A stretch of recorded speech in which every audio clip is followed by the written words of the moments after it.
நம்ம தமிழ் சினிமா இந்த வருஷம் பார்த்தீங்கன்னா, இப்போ வரைக்கும் box office wise under performance தான் பண்ணிக்கிட்டு இருக்கு. ஏன்னா, நம்ம ஆல்ரெடி பார்த்தீங்கன்னா, நம்ம காம்படிட்டர் இண்டஸ்ட்ரீஸான தெலுங்கு அண்ட் ஹிந்தி ஸ்டேட்ஸ் எல்லாம் பாருங்களேன்.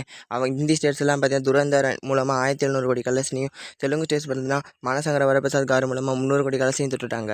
சரி, மாலிவுட் பார்த்தா அவங்களே பார்த்தீங்கன்னா, வால் 2 மூலமா 200 கோடி கலெக்ஷனையும், ஆடு 3 மூலமா 100 கோடிக்கும் அதிகமான கலெக்ஷனை தொட்டுட்டாங்க. ஆனால் நம்ம தமிழ் இண்டஸ்ட்ரீஸ் பாருங்கள், இன்னும் 100 கோடி கலெக்ஷனத்தோடவே பார்த்தீங்கன்னா முக்கிக்கிட்டு இருக்கு. நான்லாம் பராசக்தி ரிலீஸ் ஆகுறப்போ பார்த்தீங்கன்னா, நம்ம இந்தியன் சினிமாலே நம்ம தான் இந்த வருஷம் ஃபஸ்ட்டு 200 கோடி கலெக்ஷனை தொட போகிறோம்னு பார்த்தீங்கன்னா பிளான் பட்டேன். ஆனால் இது பார்த்தீங்கன்னா 100 கோடி கலெக்ஷனை கூட பார்த்தீங்கன்னா தொல்ல. சரி, அடுத்து பிரதீப் ரங்கநாதனோட இலக்கே தான் இந்த வருஷம் ஃபஸ்ட்டு 100 கோடி கலெக்ஷன் கொடுக்க போதுன்னு பார்த்தா, அதுவும் பார்த்தீங்கன்னா 60 கோடி கலெக்ஷனத்தோடவே பார்த்தீங்கன்னா முக்கிக்கிட்டு இருக்கு. ஸோ இந்த நிலைமையில தான் பார்த்தீங்கன்னா நம்ம தமிழ் சினிமா இருக்குது இப்போது. ஸோ இந்த நிலைமையில தான் பார்த்தீங்கன்னா கரை பார்த்தீங்கன்னா ஏப்ரல் 30 ரிலீஸ் ஆக போகுது.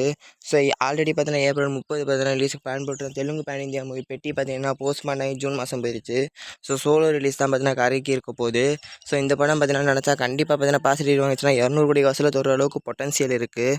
ஸோ வெயிட் பண்ணி பார்ப்போம் இந்த படம் பார்த்தீங்கன்னா 100 கோடி வசூலியாச்சும் தொடுதான்னு. ஏன்னா ஆல்ரெடி எக்ஸ்பெக்ட் பண்ணி வேஸ்ட் தான் ஆகுது.